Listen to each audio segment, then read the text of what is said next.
आज हम 13 श्लोका से स्टार्ट करने वाले हैं। कल हमने क्या पढ़ा था भगवान, बता सकते हो मुझे 2 मिनट में? जी माता जी।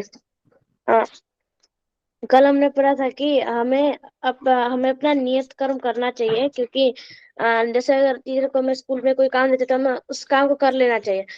वो काम ना करने से ज्यादा अच्छा रहता है, क्योंकि अगर हम लोग काम नहीं करेंगे तो हमारे शरीर का जीवन निर्वाह हमारे शरीर का निर्वाह नहीं हो सकता। और दूसरे श्लोक में हमने ये पढ़ा था, अर्जुन कृष्ण से बोले थे कि मैं अगर युद्ध करूंगा तो मुझे उसके फल मिलेंगे, उससे कर्म बंधन, पाप और पुण्य जनरेट होता है। तो उसके तो उन्होंने कृष्ण ने कहा कि अगर तुम श्री विष्णु की प्रसन्नता के लिए हर कर्म करो, सारे कर्म करो, तो तुम्हें कर्म बंधन से सदा मुक्त रहोगे। दूसरे श्लोक में हमने पढ़ा था कि सृष्टि के जो प्रारंभ से जो प्राणियों के स्वामी वो प्रजापति हैं। और वो और भगवान और उन्होंने मनुष्य और देवताओं को संततियों को रचा है।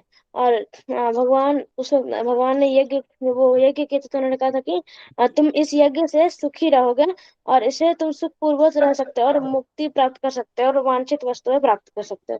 और दूसरे श्लोक में पढ़ा था कि अ, जो लोग यज्ञ करके देवताओं को प्रसन्न करते हैं, तो वो मनुष्य और देवताओं के मध्य संयोग से सबों को संपन्नता प्राप्त होगी। आ, और भगवान और देवताएं जल्दी प्रसन्न होकर हमें जो वस्तुएं जो हमें चाहिए वो सब देंगे। और दूसरे श्लोक में हमने पढ़ा कि आ, आ, और जो लोग यज्ञ करके भगवान से बोलते हैं कि बारिश करने के लिए, तो आ, तो जो वो अन्न उगता है या फिर तो उसने जो भी अकेले ही भोग लेता है बिना बिना भगवान को अर्पित किए, वो निश्चित रूप से चोर कहलाता है। हरे कृष्णा माता जी। Very well, very well, very nice. चलो हम जो है नेक्स्ट श्लोका पर चलते हैं। यज्ञशिष्ट अर्षिणः सन्तः मुच्यते सर्वकिल्बिषे भुज्यन्ते ते तु अघम पाप ये पचन्ति आत्मकारणात्। भगवान के भक्त सभी प्रकार के पापों से मुक्त हो जाते हैं, क्योंकि वे यज्ञ में अर्पित किए भोजन को ही खाते हैं। अन्य लोग जो अपने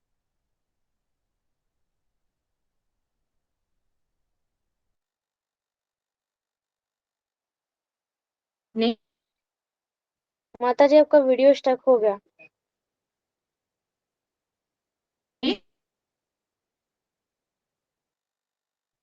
माता जी आपकी आवाज कट कट के आ रही है।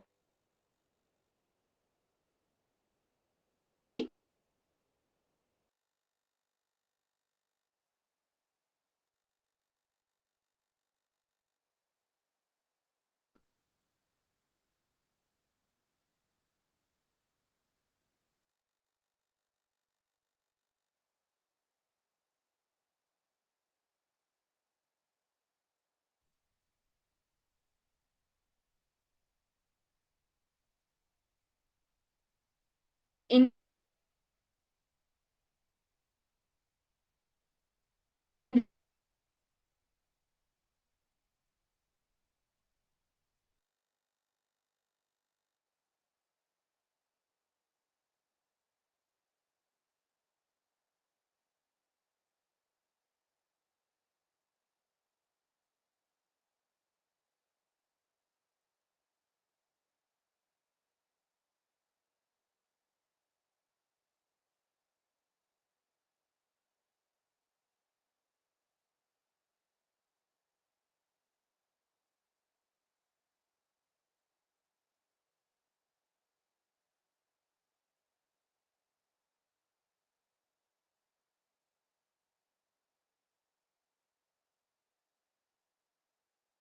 हरे कृष्णा बच्चों, मेरी आवाज आ रही है बेटा जी? जी माता जी। तो कल हमने, सॉरी बेटा, थोड़ा ना मेरे इधर इंटरनेट का इशू रहता है।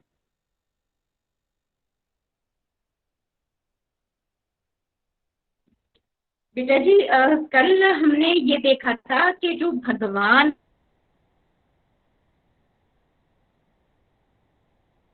हमें जो देते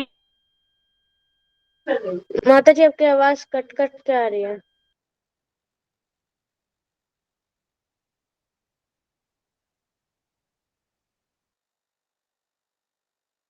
हैं।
हरे कृष्णा, मेरी आवाज आ रही है बेटा जी? जी माता जी। हम्म, तो अब यहाँ पे जो है हम क्या पढ़ रहे हैं, अब मुझे कौन बताएगा कि भगवान को अगर हम भोग लगा के नहीं खाते तो भगवान कहते हैं कि हम चोर हैं। तो हम चोर क्यों हैं, कौन बताएगा?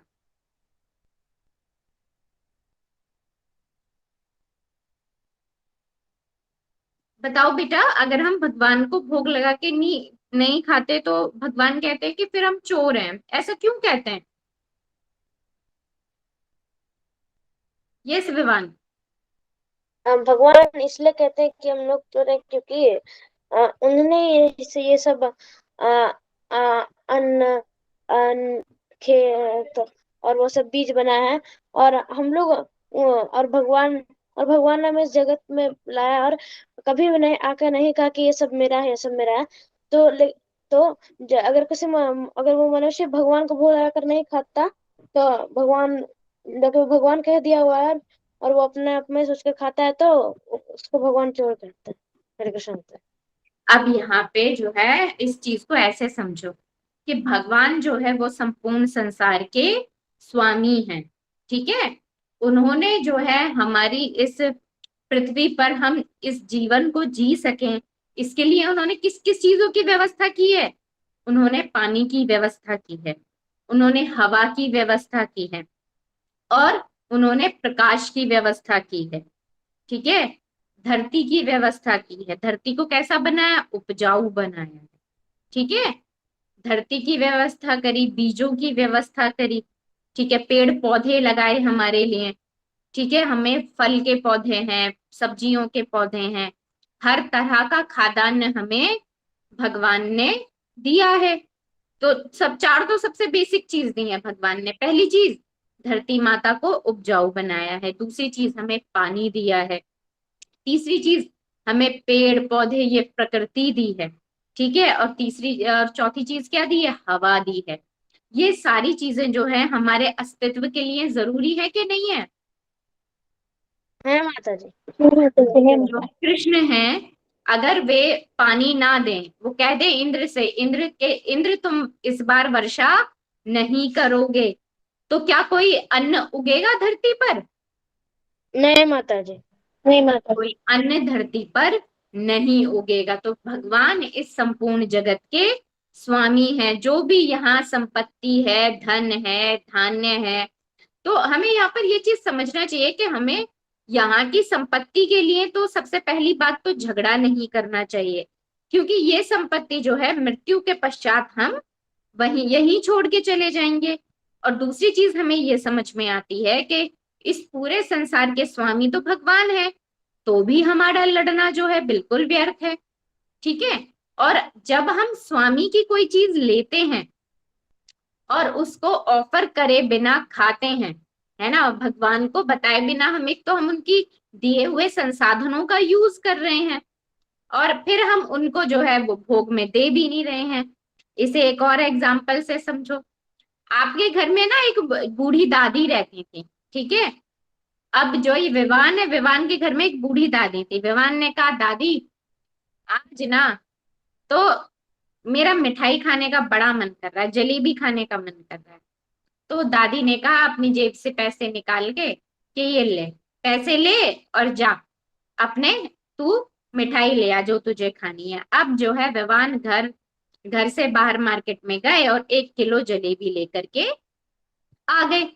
अब जो है विवान ने क्या किया, सारी जलेबी खुद चट कर गए, है ना, सारी जलेबी खुद खा गए, दादी को कुछ भी नहीं दिया। तो अब बताओ दादी को बुरा लगेगा कि नहीं लगेगा? बुरा लगेगा मतलब। अच्छा ये बताओ बुरा क्यों लगेगा?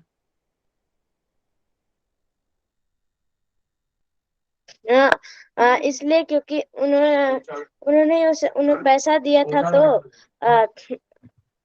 आ, और उनको ही थोड़ा सा भी नहीं दिया, और बिना उनको दे ही खा लिया, तो हाँ, बहुत अब देखो बुरा लगेगा। बहरहाल दादी को शुगर है ना, दादी नहीं खाएगी, लेकिन दादी मन में क्या सोचेगी, अगर चलो वैसे तो मुझे शुगर है, मैं खाती नहीं, लेकिन कम से कम एक बार मेरा बेटा मुझसे पूछता तो सही।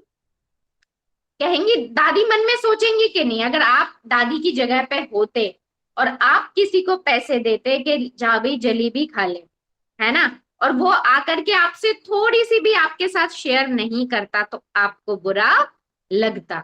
ठीक है।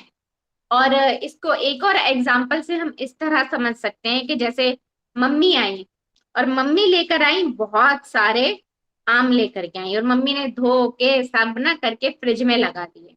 ठीक है। और मम्मी ने किसी को जो है घर में बताया भी नहीं है। अब विवान आए स्कूल से, विवान ने फ्रिज खोला, फ्रिज में जो है विवान ने देखे कि भाई आइसक्रीम पड़ी है, और क्या पड़ा है, इतने सारे आम पड़े हुए हैं।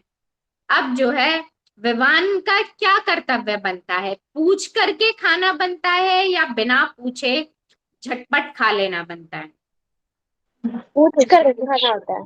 पूछ करके खाना होता है। लेकिन यहाँ जब हम पृथ्वी पर होते हैं, भगवान के संसाधनों का यूज करके हम धन धान्य को उगाते हैं, ठीक है, हम क्या कहते हैं, अरे इसे तो मैंने पैसे से खरीदा है ना, अब इस पर, इस अन्न पर, इस ग्रोसरी पर, इस सामान पर तो मेरा अधिकार है। ये जो फल है ये मैं मार्केट से लेके आया हूँ, सब्जियां मैं मार्केट से लाया हूँ, ये जो आटा है ये जो है ग्रोसरी स्टोर से मैं लेके आया हूँ, तो ये सारा जो है सामान तो मेरा है।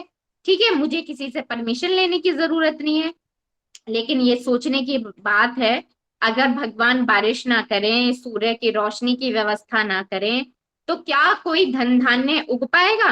आप कितने ही लाखों रुपए खर्च कर देंगे, अगर मार्केट में वो चीज आएगी ही नहीं, वो चीज उगेगी ही नहीं, तो क्या आप खरीद पाओगे? नहीं खरीद पाओगे। ठीक है। तो हम जो है भगवान के संसाधनों का यूज करते हैं और फिर उनको बिना ऑफर किए जो है उस चीज को हम खा लेते हैं। तो इसीलिए भगवान कहते हैं कि जो उपहार प्रकृति द्वारा दिए गए हैं, देवताओं द्वारा दिए गए हैं, उन्हें सर्वप्रथम हमें अपने देवताओं को भोग लगाना चाहिए। अगर हम ऐसा नहीं करते हैं तो हम चोर कहलाते हैं और हम पाप खाते हैं। बिना भगवान को भोग लगाए अगर हम किसी चीज को खाते हैं ना, तो हमें क्या लगता है, पाप लगता है। ठीक है, ये चीज हमें समझनी चाहिए। ठीक है, यहाँ पे जो है भगवान इस चीज को देखो किस तरह बता रहे हैं कि भगवान के भक्त सभी प्रकार के पापों से मुक्त हो जाते हैं, क्योंकि वे यज्ञ में अर्पित किए भोजन को ही खाते हैं। अन्य लोग जो अपने इंद्रिय सुख के लिए भोजन बनाते हैं, वे निश्चित रूप से पाप खाते हैं। ठीक है, तो भगवान ये कह रहे हैं कि सिर्फ जो है अपनी इंद्रिय तृप्ति के विषय में मत सोचो, कैसा खाओ, सात्विक खाना खाओ, और कैसा लग खाओ, भगवान को भोग लगा करके प्रसाद के रूप में जो बचता है उसे खाओ। ठीक है, इस तरह से जो है भगवान यहाँ पर आदेश दे रहे हैं। ठीक है, अब जो है नेक्स्ट श्लोका पर चलते हैं। नेक्स्ट श्लोका मेरे साथ विवान पढ़ेंगे। अन्नात् भवन्ति अन्नात् भवन्ति भूतानि पर्जन्यात् भूतानि पर्जन्यात् अन्न संभवाः अन्न संभव यज्ञात् भवति यज्ञात् भवति पर्जन्य यज्ञः पर्जन्य यज्ञः कर्म समुद्भवा। कर्म समुद्भवा। सारे प्राणी अन्न पर आश्रित हैं जो वर्षा से उत्पन्न होता है। वर्षा यज्ञ संपन्न करने से होती है और यज्ञ नियत कर्मों से उत्पन्न होता है। अब देखो यहाँ भगवान क्या बता रहे, कितनी अच्छी बताते हैं। हम श्लोक संख्या 14 पर हैं। भगवान कह रहे हैं कि सारे प्राणी अन्न पर आश्रित हैं, तो भगवान तो सही कह रहे हैं। सब जो है किसे खाकर जो है जीवित रहते हैं, अन्न को खाकर जीवित रहते हैं। अगर हमें खाना ना मिले, फॉर एग्जाम्पल एक दिन हमें व्रत रखना पड़ जाए, तो शाम तक आते आते जो है हमारी हालत कैसी हो जाती है, ऐसा हो जाता है कि बस सब तो कैसे ही खाना मिल जाए। होता है ना सबके साथ ऐसा, जबकि पूरे दिन मम्मी हमें फ्रूट भी खिला देती हैं, दूध भी पिला देती हैं। ठीक है कि चलो तुमसे नहीं होगा, तुम जो है पूरे से ऐसे व्रत नहीं कर पाओगे, तो तुम एक काम करो, फ्रूट खा लो, मिल्क शेक पी लो। कितनी ही तरह के जो है व्रत वाले खाने जो है मम्मी आपको बना करके ऑप्शन में देती हैं। लेकिन शाम होते होते क्या करता है, अरे यार खाना होना चाहिए, दाल चावल होना चाहिए, रोटी सब्जी होनी चाहिए, पूरी पराठे होने चाहिए। करता है कि मन नहीं करता है अगर एक दिन हमें खाना ना मिले?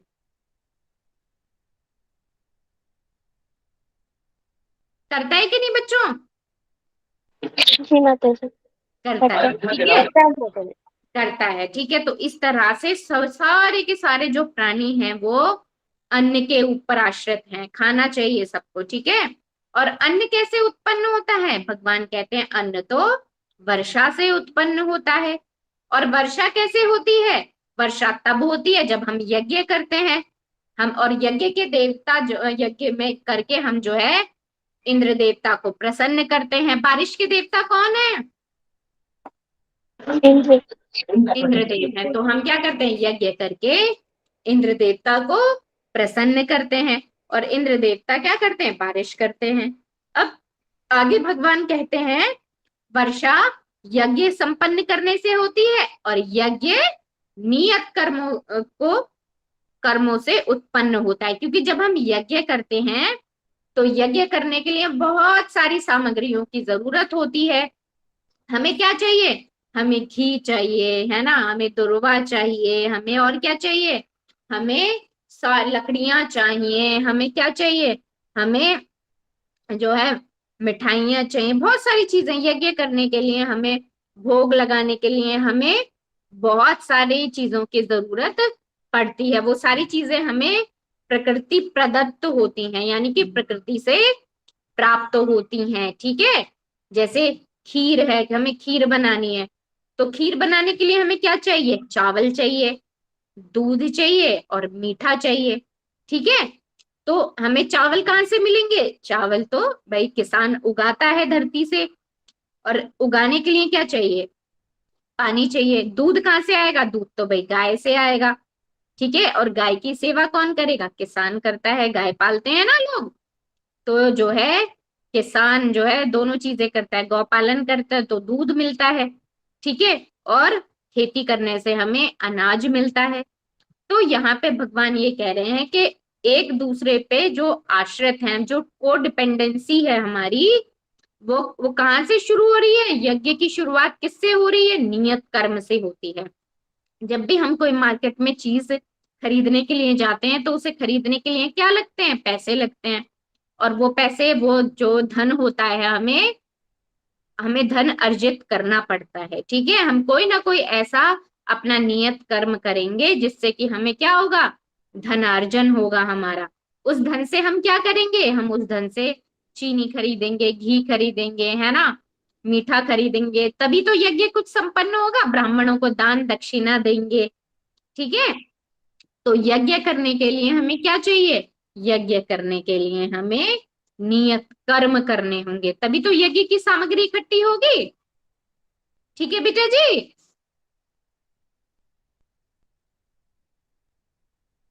विवान आंसर क्यों नहीं कर रहे हो बेटा, क्या हुआ? हाँ जी माता जी।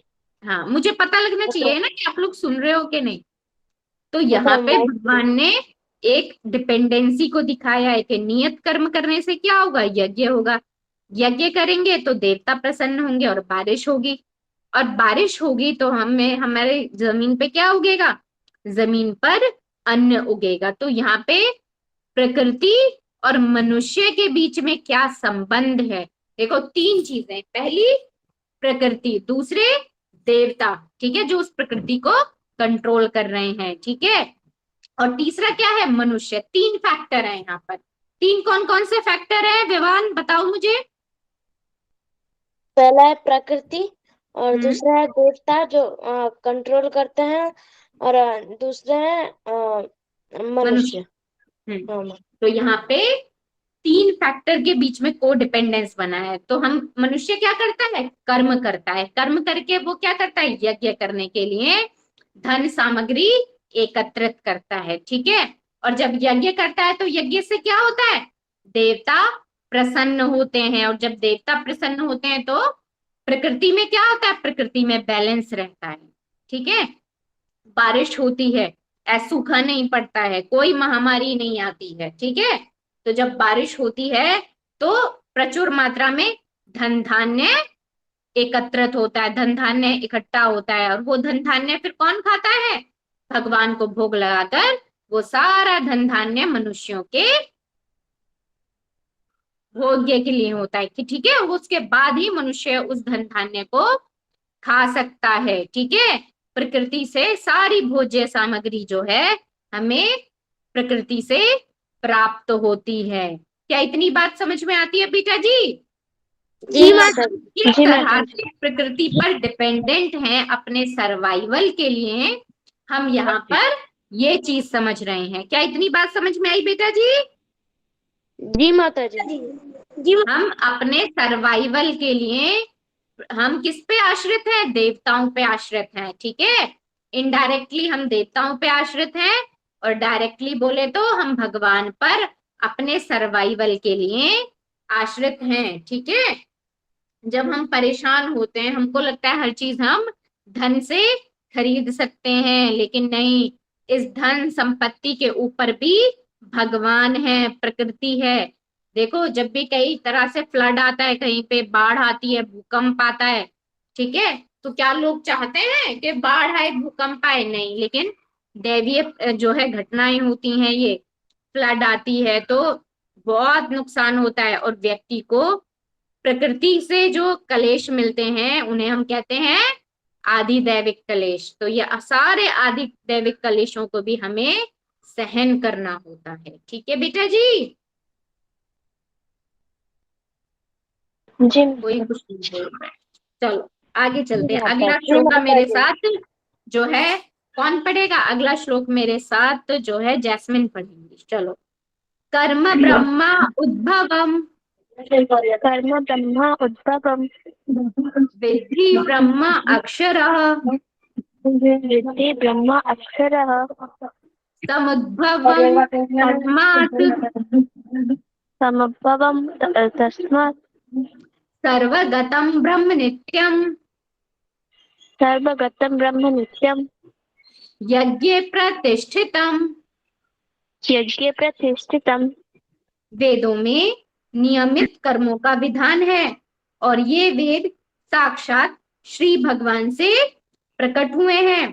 फलतः सर्वव्यापी ब्रह्म यज्ञ कर्मों में सदा स्थित रहता है। अब यहाँ पे इस श्लोका को हम समझने की कोशिश करते हैं। क्या श्लोका है, क्या कह रहा है, और ये श्लोका हम इसे समझने की कोशिश करते हैं। क्या कह रहा है ये श्लोका?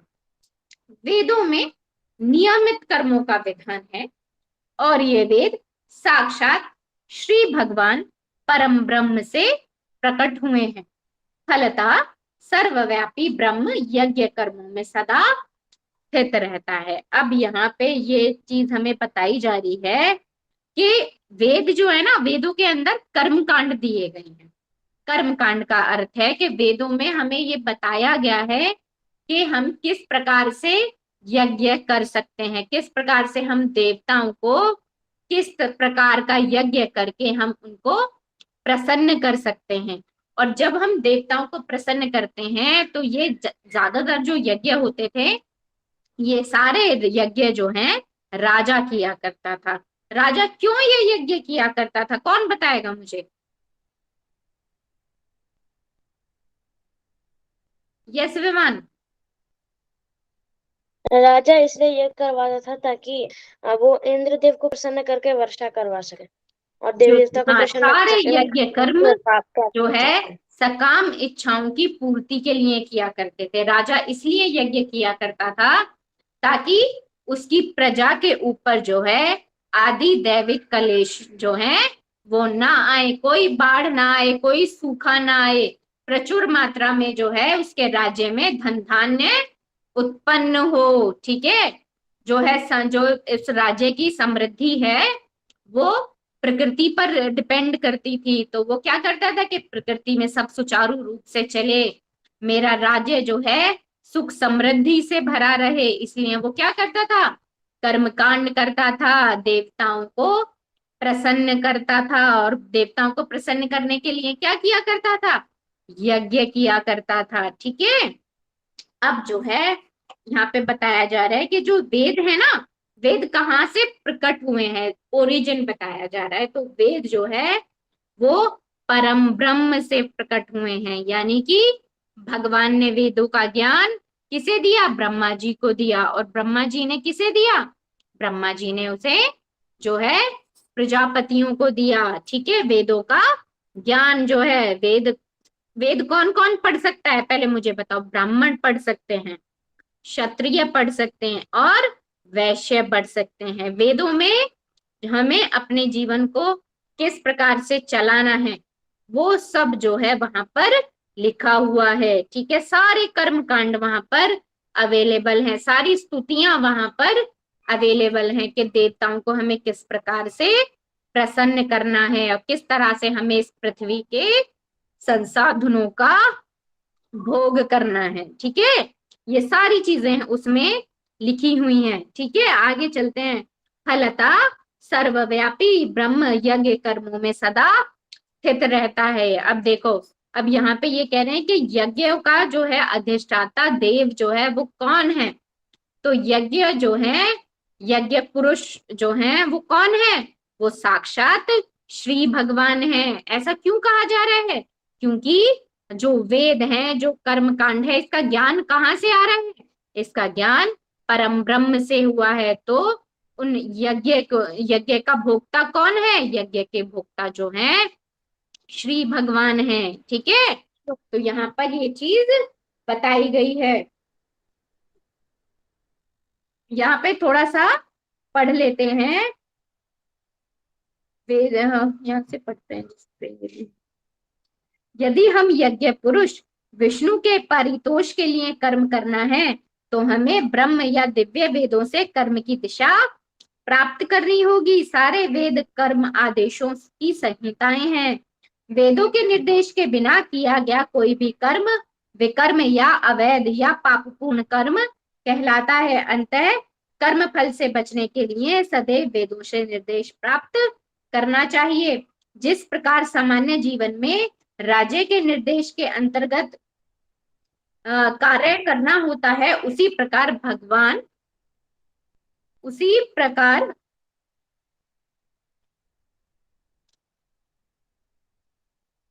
भगवान के परम राज्य के निर्देशन में कार्य करना होता है। वेदों में ऐसे निर्देश भगवान के श्वास से प्रत्यक्ष प्रकट होते हैं और कहा गया है, अस्य महतो भूतस्य निश्वसितम एदत यद ऋग्वेदो यजुर्वेदा सामवेदो अर्थव्यवेद रस।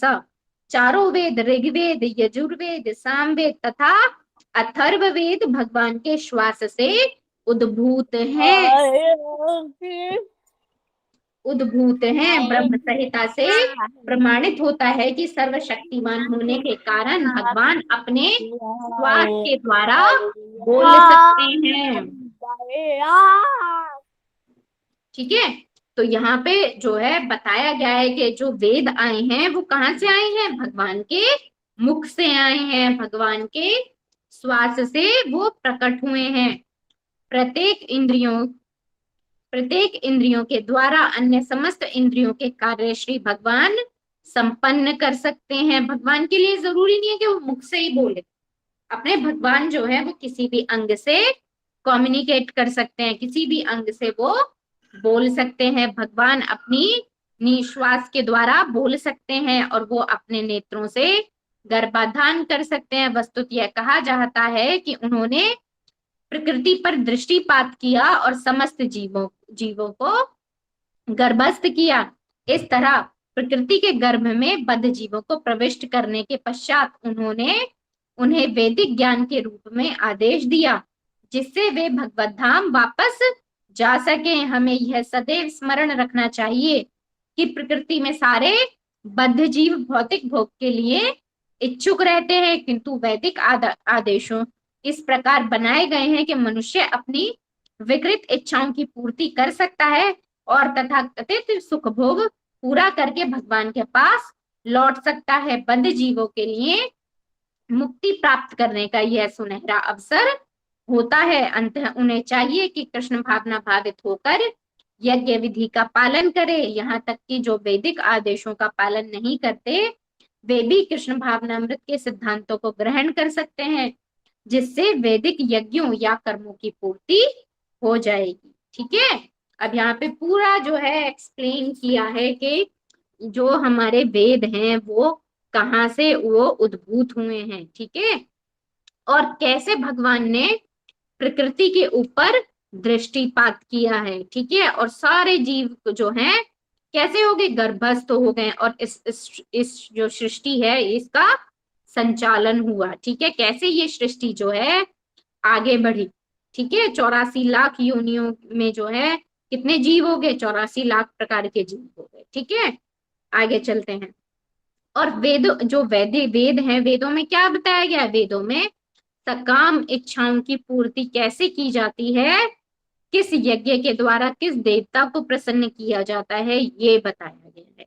ठीक है, ताकि व्यक्ति जो है, जो जीवात्मा इस पृथ्वी पर जो है जन्म ले रही है वो संसाधनों का उपभोग कर सके और जीवन के अंत में भगवत धाम को जा सके।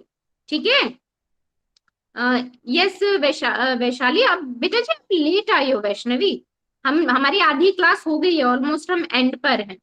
माता तो जी, आप आपने बताया कि भगवान एक ही होते हैं, तो भगवान श्री कृष्ण राधा रानी से प्रेम करते थे, तो राधा रानी भी तो भगवान होने चाहिए ना फिर, अगर हो हाँ, जो राधा रानी है भगवान की आह्लादनी शक्ति है। ठीक है, भगवान की शक्ति का जो सोर्स है वो राधा रानी है। राधा रानी जो है भगवान का स्त्री रूप है। ठीक है, भगवान का स्त्री रूप है राधा रानी। ठीक है, जी माता जी। हाँ, तो हमारे जो धर्म है सनातन धर्म, हमारे यहाँ क्या स्त्री भगवान में नहीं है, तो राधा रानी देखो भगवान की पत्नी है वो। ठीक है ना, तो उनके और ये भी कहा गया है, कितना बड़ा उनको ऊंचा पद दिया गया है कि भगवान की शक्ति जो है श्रीमती राधा रानी से आती है। और भगवान क्या करते हैं, राधा रानी की पैरों में आलता लगाते हैं। ठीक है, और राधा रानी के पैर इतने सुंदर हैं कि भगवान अपना सर जो है राधा रानी के पैरों में रख देते हैं। और राधा रानी कौन है, भगवान का स्त्री रूप है। ठीक है, तो हमारे धर्म में भगवान के तौर पे देखो 3 बड़ी शक्तियां हैं। ठीक है, एक तो राधा रानी, और राधा रानी का एक रूप कौन है, माया देवी है, जो इस पूरे जगत को संचालन करती हैं। दुर्गा देवी जिन्हें कहते हैं इस संसार की जेलर का काम करती हैं वे। ठीक है, तो वे जो हैं भगवान की शक्ति का सोर्स हैं। तो वे तो क्या हो गई, भगवान से भी कैसी हो गई, भगवान से कम है वो नहीं, भगवान से कम नहीं है, बहुत शक्तिशाली है। जो देवी तत्व है ना वो कम शक्तिशाली नहीं बनाया, भगवान ने बहुत शक्तियां दी हैं उन्हें भी। ठीक है, पूरी इस पृथ्वी के संचालन का कार्य दिया है, किसे दिया है? दुर्गा देवी को। इस पूरी पृथ्वी में 3 गुणों के संचालन से वो इस पूरे जगत को बांधे रखती हैं। ठीक है, तो तो माता जी राधा रानी 3 गुणों के ऊपर होंगी ना फिर? हाँ, राधा रानी और भगवान और जितने भी भगवान के शुद्ध भक्त हैं वो सभी 3 गुणों से ऊपर हैं। ठीक है। जी माता जी, धन्यवाद। हाँ, अब जो है हम अगले श्लोका पर चलते हैं। श्लोका नंबर 16 पर आज हमने, कहाँ से आज हमने शुरू किया था? माता जी आज 13। हमने श्लोका नंबर 13 13 से स्टार्ट किया था और अभी हम 16 पर हैं आज। अरे आज हमने 3 ही श्लोका डिस्कस किए हैं जब से। हाँ, हम कितना स्लो चलते हैं। कोई बात नहीं। एवं प्रवर्तितम चक्रम न अनुवर्तयति इह यह अग आयुः इंद्रिया आराम मोघम पार्थ स जीवति। हे प्रिय अर्जुन, जो मानव जीवन में इस प्रकार वेदों द्वारा स्थापित यज्ञ चक्र का पालन नहीं करता वह निश्चय ही पापमय जीवन व्यतीत करता है। ऐसे व्यक्ति केवल इंद्रियों की तुष्टि के लिए व्यर्थ ही जीवित रहते हैं। अब देखो यहाँ पे इस श्लोक के माध्यम से भगवान क्या बता रहे हैं? भगवान ये बता रहे हैं कि जो मानव जीवन में इस प्रकार वेदों द्वारा स्थापित यज्ञ चक्र का पालन नहीं करता है वह निश्चय ही पापमय जीवन व्यतीत करता है। ऐसा व्यक्ति केवल इंद्रियों की तुष्टि के लिए व्यर्थ ही जीवित रहता है। तो भगवान यहाँ पे बता रहे हैं कि जब मनुष्य जो है जीवन है, इस मनुष्य जीवन का भी एक उद्देश्य है। तो इस श्लोक के माध्यम से भगवान हमें बताना चाहते हैं कि हमें उद्देश्य विहीन जीवन को नहीं जीना चाहिए। हमें अपने जीवन में अपने कर्मों को यज्ञ मानकर करना चाहिए। ठीक है, और हमें अपने कर्मों को किसको समर्पित करना चाहिए? अपने कर्म और अपने कर्म फलों को, दोनों को हमें श्री भगवान को समर्पित करना चाहिए। ठीक है, और यज्ञ करने के लिए हमें धर्म के अनुसार धन का अर्जन करना चाहिए। और कलयुग में जो है यज्ञ, कौन से यज्ञ की संस्तुति की गई है कलयुग में? हरे नाम संकीर्तन यज्ञ की संस्तुति की गई है। ठीक है, अब ये बताओ कि कलयुग में हरि नाम कीर्तन की संस्तुति क्यों की गई है? कल बताया था मैंने। यस वैष्णवी। माता जी, ये श्री चैतन्य महाप्रभु ने ये महामंत्र दिया था हमको। इसलिए दिया था क्योंकि कलयुग के लोग बहुत पापी हैं। क्योंकि वो चाहते नहीं है कि वो भगवान की पूजा करें, मतलब अच्छे से नहीं करते। जैसे कि वो नॉनवेज खाते हैं लेकिन पूजा भी करते हैं। लेकिन इसलिए भगवान ने यह हरि नाम दिया कि उससे वो गोलोक वृंदावन धाम आसानी से जा सके। तपस्या वगैरह तो वो बहुत कठिन हो सकता है। 100 साल की उम्र ही होती है कलयुग के लिए।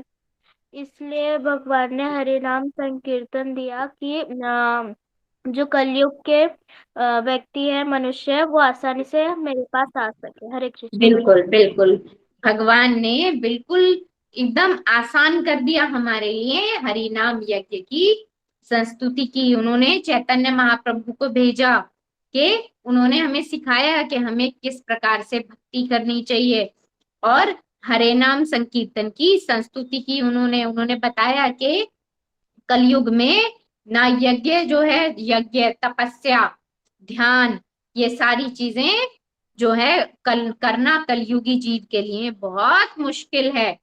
तो बिल्कुल सादा चीज जिससे कि व्यक्ति की जो है क्या हो सके, कल्याण हो सके। मृत्यु के उपरांत वो कहाँ जा सके? गोलोक वृंदावन भगवान के धाम जा सके। इसलिए श्री चैतन्य महाप्रभु ने बड़ी कृपा की, उन्होंने हम कलयुग के जीवों के लिए बड़ा कल्याण का उन्होंने ये महामंत्र हमें दिया है। उन्होंने हमें बताया है कि ये जो महामंत्र है इसका जप करने से व्यक्ति क्या है? शुद्ध भक्त बन सकता है। इसका जो है लगातार हम जब ये कीर्तन करते हैं, जप करते हैं जीवन भर, तो हम क्या पहुंच जाते हैं? शुद्ध भक्त के स्तर तक पहुंच जाते हैं। और शुद्ध भक्त जो है 3 गुणों से ऊपर होता है, एक आनंदमयी स्थिति होती है, ठीक है। और उस स्थिति तक पहुंचने के लिए व्यक्ति को अपने आप को क्या करना होता है, शुद्ध करना होता है, अपने आप को कलेशों से, ईर्ष्या से, लोभ से, मोह से, क्रोध से मुक्त करना होता है, ठीक है। क्या इतनी बात समझ में आती है बेटा जी? जी माता जी माता। चलो अब फिर नेक्स्ट श्लोका जो है हम कल करेंगे, ठीक है। आज तो काफी सारा टाइम हो गया, आज हमने एक श्लोका पे ज्यादा टाइम लगा दिया विवान। हाँ माता जी। शायद आज बीच में मेरा इंटरनेट भी चला गया था ना, तो उसमें भी थोड़ा डिस्टरबेंस हो गया। चलो बाकी नेक्स्ट श्लोका हम कल करते हैं। अब आज की क्लास में हमने ये जाना है कि भगवान ने डिटेल में व्याख्या की है कि हमें अपने जीवन को किस प्रकार से जीना चाहिए। तो हमें अपने धर्म के अनुसार हमें क्या करना चाहिए, अपना नियत कर्म करना चाहिए। नियत कर्म करके हमें क्या मिलता है, हमें धर्म के अनुसार कार्य करके हमें शुद्ध धन प्राप्त होता है, ठीक है। और उस धन से हम क्या करते हैं, यज्ञ करते हैं, ठीक है। और यज्ञ करके क्या होता है, हम जो है देवताओं को संतुष्ट करते हैं, ठीक है। और उससे क्या होता है, जो आदि दैविक कलेश होते हैं उससे जो है पूरा राज्य बचा रहता है, और प्रजा के सुख के लिए राजा ये कार्य करता था, ठीक है। इतनी बात हमको समझ में आई। फिर दूसरी बात हमें समझ में आई कि हम हमारे कलयुग के लिए किस प्रकार का यज्ञ जो है भगवान श्री चैतन्य महाप्रभु ने दिया और क्यों दिया, हमें हमें ये चीज हमें समझ में आई। तो अब मुझे कौन बताएगा कि आज की क्लास से हमने क्या सीखा, कौन बताएगा मुझे?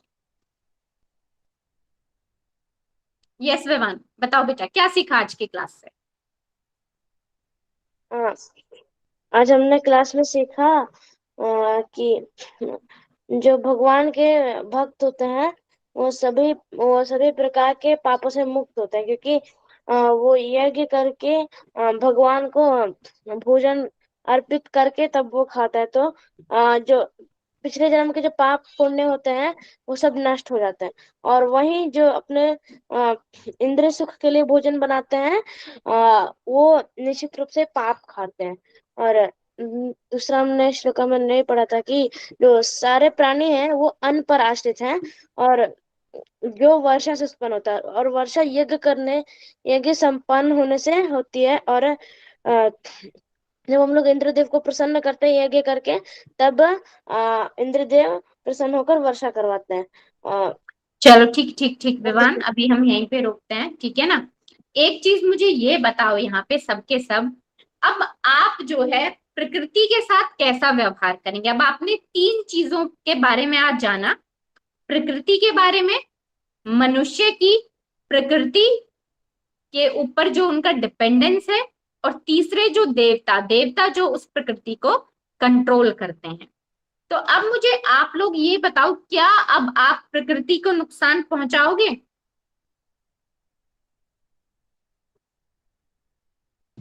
नहीं माता जी। अब आप जो है क्या करोगे, अब आसपास आप ये श्योरिटी रखोगे कि आसपास जो है पेड़ पौधे रहें, पहली चीज, ठीक है।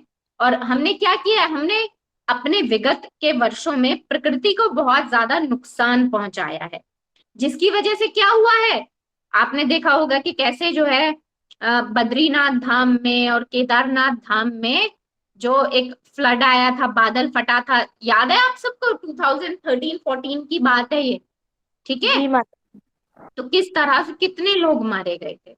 ये सारी जो प्रकृति में डिसबैलेंस आता है, इम्बैलेंस जो आता है, वो किस लिए आता है, क्योंकि हम प्रकृति को जाने अनजाने में बहुत नुकसान पहुंचाते हैं। और प्रकृति को नुकसान कैसे पहुंचाते हैं, हम अंधाधुंध पेड़ काटते हैं। पेड़ काटने की वजह से क्या होता है, हमारे जो है बहुत ज्यादा ऑक्सीजन जो है कम हो जाती है, पॉल्यूशन जो होता है एनवायरनमेंट में। पहले क्या होता था, पेड़ बहुत सारे होते थे, तो अगर पॉल्यूशन होता था तो पेड़ पौधे क्या करते थे, हवा को शुद्ध करने का काम करते थे कि नहीं? आप लोगों ने सुना होगा कि पेड़ पौधे जो हैं, जैसे नीम का पेड़ है, नीम का पेड़ 24/7 जो है ऑक्सीजन देता है, ठीक है। पेड़ पौधों का क्या काम होता है कि वो दिन में ऑक्सीजन छोड़ते हैं, और रात को क्या करते हैं, कार्बन डाइऑक्साइड जो होती है उसको ले लेते हैं। जैसे हम होता है ना, ऑक्सीजन लिया, हमने क्या छोड़ा, कार्बन डाइऑक्साइड छोड़ा, ठीक है। और पेड़ पौधे क्या करते हैं, पेड़ पौधे उल्टा करते हैं, ऑक्सीजन छोड़ते हैं और कार्बन डाइऑक्साइड को लेते हैं। तो इससे जो वायु है, वायु में बैलेंस बना रहता है, ठीक है। कभी ऑक्सीजन की कमी क्यों नहीं होती, हम तो इतना सारा ऑक्सीजन लेते हैं। हम कभी ऑक्सीजन देते हैं नहीं। ऑक्सीजन देने का काम कौन करता है, प्रकृति करती है, पेड़ पौधे करते हैं। तो अब मुझे आप सब बताओ, क्या आप लोग जो है पेड़ पौधों को नुकसान पहुंचाओगे? नहीं माता जी, नहीं माता जी। और उल्टा आप ये क्या करोगे, आप ये देखोगे कि मेरे आसपास का जो एनवायरनमेंट है, क्या वहां पेड़ पौधे हैं या नहीं है। अगर नहीं है तो आप कोशिश करोगे कि आप पेड़ पौधे लगाओ, ठीक है। ठीक है, जी और पेड़ माता। पौधों में कौन से पौधे लगाने हैं, अगर आप सड़क पर लगा रहे हो, अपने घर के बाहर लगा रहे हो, रोड पर लगा रहे हो, तो कोशिश करनी है कि जो छायादार पेड़ होते हैं, जैसे नीम का पेड़ है, ठीक है, कन्हेर है, ठीक है, जो बड़े वृक्ष होते हैं, ठीक है, उनको लगाओगे, छायादार होते हैं, उन्हें लगा सकते हो आप, ठीक है। और दूसरा, अगर आप घर में लगा रहे हो तो आप छोटे पौधे लगा सकते हो, ठीक है, फ्रूट्स के लगा सकते हो, फलों के लगा सकते हो, ठीक है। इस तरह से आप कर सकते हो। तो देखो, जहां जो है पेड़ पौधे होते हैं तो वहां पे क्या है, इंसेक्ट भी आते हैं, ठीक है, चिड़ियाएं आती हैं, चिड़ियाओं के लिए आप पानी रख सकते हो, ठीक है। तो आप बहुत सारे ऐसे अच्छे अच्छे काम कर सकते हो, जो कहने के लिए एक बहुत छोटा एफर्ट है, लेकिन भगवान इस एफर्ट को काउंट करते हैं, ठीक है। इससे क्या होता है, प्रकृति के साथ आपका एक संबंध डेवलप होता है, ठीक है। और ये कार्य जो होते हैं, ये कार्य भगवान को बहुत पसंद होते हैं, क्योंकि प्रकृति को किसने बनाया है, भगवान ने बनाया है। अगर हम भगवान की बनाई हुई प्रकृति का ख्याल रखेंगे तो भगवान हमारा बहुत ध्यान रखेंगे, ठीक है बेटा जी। तो चलो, जी आज माता आप लोग जी। जो माता है जी। ये चीज समझो कि हमें जो है प्रकृति को नुकसान नहीं पहुंचाना है, ठीक है गौरव। माता आप कहीं घूमते रहते हो, फुल टाइम आपका कैमरा हिलता रहता है, कहाँ घूमते रहते हो। रोनी बेटा, बहुत दिन बाद आपको क्लास में देखा, क्लास में क्यों नहीं आ रहे बेटा? माता जी, मेरा तबीयत ठीक नहीं। तबीयत ठीक नहीं थी? ओ माय गॉड, क्या हो गया मेरे बेटे को, क्या हो गया? माता जी, मेरा बुखार हो रहा है। बुखार हो गया था? ओ हो। चलो कोई नहीं, आप अच्छा अच्छा खाना खाना, दवाई टाइम से लेना, आप जल्दी से ठीक हो जाओगे। आप कृष्ण भगवान के भक्त हो ना, कृष्ण भगवान अपने भक्तों पर बहुत दया करते हैं, आप जल्दी से ठीक हो जाओगे। जैस्मिन बेटा, क्लास में नहीं आ रहे क्यों बेटा? माता जी, मेरा एग्जाम चल रहा था तो इसलिए नहीं आ रहा। ओके, एग्जाम चल रहा था, चलो ठीक है। अब एग्जाम हो जाए उसके बाद आप लोग कंटिन्यू रहिएगा, ठीक है। गुरु जी को प्रणाम करते हुए, सभी वैष्णवों को प्रणाम करते हुए, हम आज की अपनी क्लास को यहीं वाइंड अप करते हैं, ठीक है। हरे हरे कृष्णा, हरे कृष्णा, कृष्णा, हरे कृष्णा, कृष्णा कृष्णा, कृष्णा हरे हरे, कृष्णा, हरे हरे हरे, राम, हरे हरे राम, राम, राम हरे राम, हरे हरे हरे, हरे। हरे हरे। हरे कृष्ण माता, दंडवत प्रणाम। हरे कृष्ण माता, दंडवत प्रणाम। हरे हरे कृष्ण कृष्ण बेटा जी, खुश दंडवत रहो। प्रणाम।